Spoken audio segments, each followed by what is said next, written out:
Bismillaahi Raxmaani Raxiim. Waxaan doonayaa halkan inaan kaga hadlo dhibaatada ka taagan gobolka Hiiraan, gaar ahaan magaalada Beledweyne. Dhammaan Soomaalidu way u kacday, waa dad isjecel. Waxaan leeyahay halkaa laga sii wado, yaan la dhayalsanin. Waa dhibaato aan la koobi karin oo dad badan dhibaatada ay saameysay. Waa inaynu garab istaagnaa walaalaheena Soomaaliyeed. Meel kasta aynu joogno, Soomaali waa dad isjecel. Marka ay dhibaato timaado, markasta inay saas u jeclaato, inkastoo aan jeclahay, balse haddana marka dhibaato timaado dad aad isu jecel weeye.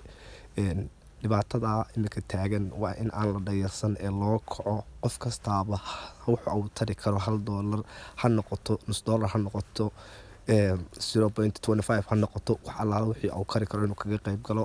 Qofkii hadal kaga qayb gali kara inuu hadal kaga qayb galo, qofkii ficil kaga qayb gali kara ficil kaga qayb galo. Inaan la dhayalsan in loo kaco.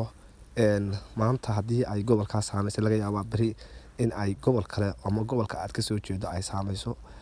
Saas oo kalena loo caawiyo ama saas oo kale caawimo loogu baahdo. Yaan la dhayalsanin, ha loo kaco baan leeyahay dhammaan Soomaalida meel kasta ay joogto, qurba joog iyo qolqol joog labadaba. Soomaalidu intaas bay u qaybsantaa. Waxaan leeyahay yaan loo kala hadhin.